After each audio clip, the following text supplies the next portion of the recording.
قرآن مجید میں حضرت آدم علیہ السلام کا ذکر۔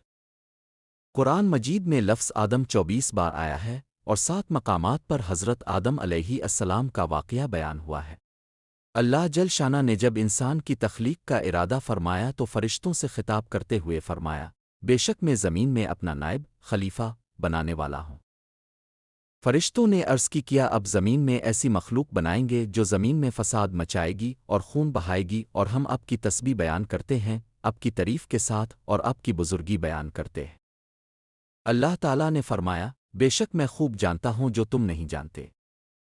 پھر اللہ جل شانہ نے آدم علیہ السلام کو سڑی ہوئی مٹی کے سوکھے ہوئے گارے سے بنایا اور فرشتوں سے کہا، جب میں اسے پورا بنا لوں اور اس میں اپنی روح سے کچھ پھونک دوں تو تم سب اس کے آگے سجدے میں گر جانا۔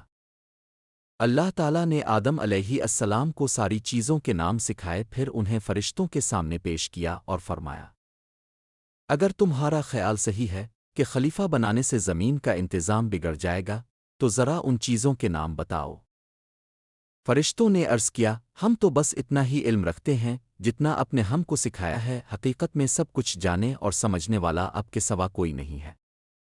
پھر اللہ تعالیٰ نے آدم علیہ السلام سے فرمایا، تم انہیں ان چیزوں کے نام بتاؤ۔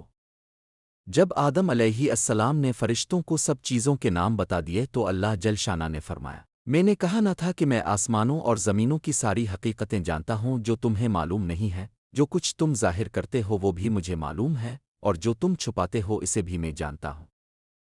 اللہ تعالیٰ نے فرمایا، اور جب کہا ہم نے فرشتوں سے کہ آدم علیہ السلام کو سجدہ کرو تو سب سجدے میں گر پڑے سوائے ابلیس کے، وہ جنوں میں سے تھا، پس اس نے اپنے رب کے حکم کی نافرمانی کی۔ پھر اللہ جل شانہ نے پوچھا، نے ابلیس تجھے کیا ہوا کہ تو نے سجدہ کرنے والوں کے ساتھ سجدہ نہ کیا، حالانکہ میں نے اس بات کا حکم دیا ہے؟ اس نے کہا، میں اس سے بہتر ہوں، اپنے مجھے آگ سے پیدا کیا اور اسے مٹی سے۔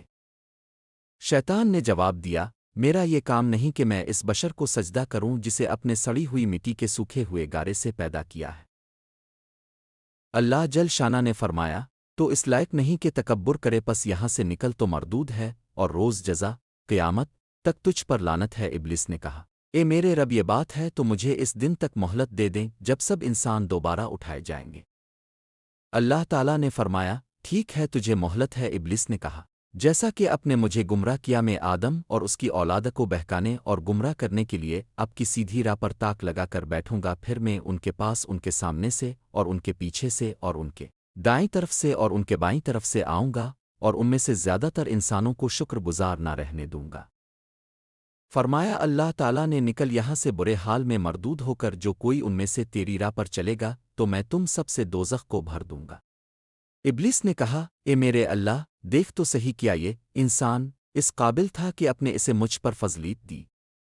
اگر اب مجھے قیامت کے دن تک مہلت دیں تو میں اس کی پوری نسل کے پاؤں سلامتی کی راہ سے اکھاڑ پھینکوں گا، بس تھوڑے ہی لوگ مجھ سے بچ سکیں گے۔